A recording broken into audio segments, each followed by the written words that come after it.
Қазақстан тәуелсіздігінің тарихы таза парақтан бастала салған жоқ. Оның өзі ежелгі дәстүрі бар.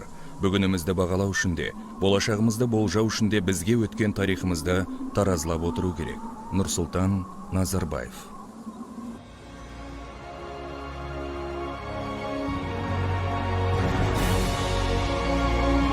В истории не существует мелочей. Каждый поворот судьбы приводит к своим последствиям.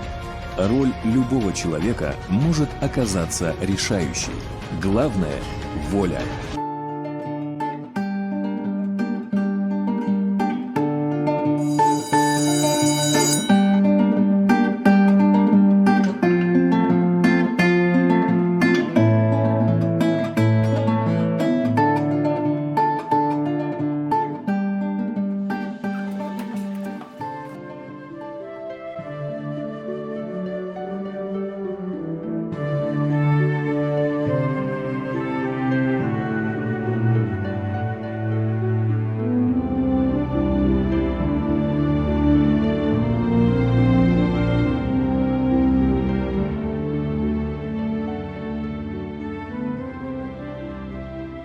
XV век остался на страницах мировой этнополитической истории как поворотный для стран внутренней Евразии. Это время появления многих тюркских государств – Казанского, Астраханского, Крымского, Сибирского ханств и Ногайской Орды. На этот же период пришлось и рождение одной из крупнейших держав. На мировой политической карте появилось Казахское ханство. Қазақ халқының саяси бытыраңқылығын жойып, мемлекет етіп құру Керей мен Жәнібек сұлтандардың үлесіне тиді. Жәнібек пен Керей сұлтандардың билік жүргізу үшін Шыңғысханның ұрпақтарымен күресуі, ру ақсақалдарымен бірге қатардағы малшылар мен егіншілердің әртүрлі әлеуметтік топтарының да мүддесімен сай келді.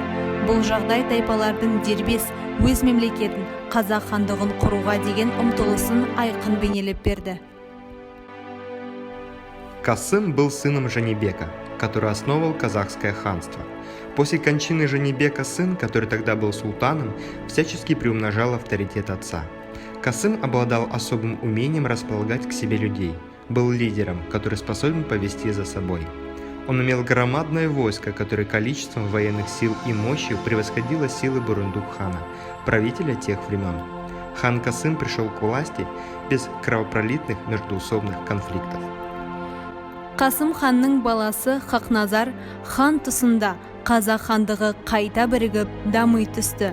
Хақназар қазақ хандығын 42 жыл биледі.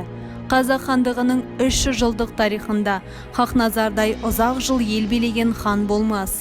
Ол ел басқару, қиын қыстау, әскери саяси істері жағында қажырлы да қабілетті қайраткер болды.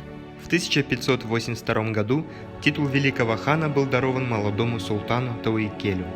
Он изменил тактику управления, проработал внутреннюю политику, укрепил казахское ханство и нашел верных узбекских союзников, взял под протекцию каракалпаков. Воспользовавшись благоприятным моментом, очередным мятежом в 1597-1598 года в ханстве Абдаллаха и неожиданной смертью правителя, Тауикель-хан, используя фактор внезапности, сам отправился в наступательный поход на Маляранахар, захватив узбекские города-жемчужины Ташкент и Самарканд, которые в будущем финансово укрепили ханство.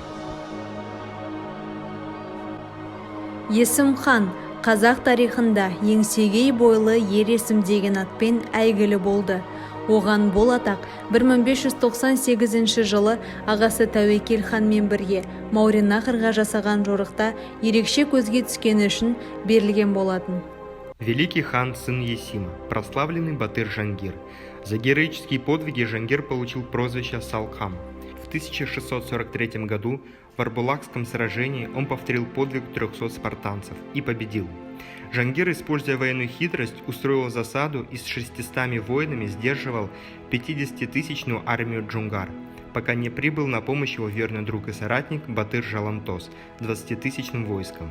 Под личным предводительством хана Жангира казахи добивались побед над джунгарами в 1635, в 1643, в 1652 годах. Тәуке хан Салқам Жәңгір ханның баласы. Мұрагерлік жолмен қазақ хандығының билік тізгінін қолға алған кезде Тәуке ел ағасы жасына келіп, ақыл тоқтатқан, мемлекет ісіне араласып, мол тәжірибе жинақтаған білікті жан болатын. Сондықтан да ол таққа отырып, әке ісін жалғап, оның саясатын жүргізгенімен, оны жүзеге асыруға келгенде бұрынғы сүрлеумен кетпей, өзіндік жаңа жолмен жүрді. Тәукені өзге қазақ хандарынан ерекшелеп, оның шын мәнінде көреген басшы, ақылды реформатор екенін танытатын қасиеті де осы өзіндік жолмен жүруінде. Абылай хан – яркая личность в истории казахского народа, отважный воин, затем военачальник, приводивший войско к победе над захватчиками своих земель.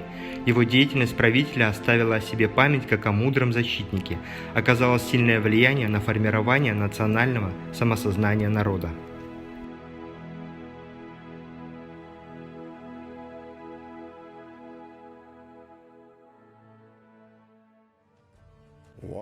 Менің келешек ұрпақ, жас өркен ұландарым, бабаңның қаны, анаңның жасы төгілген, қасиетті атамекен қазақ елі, енді сендерге аманат.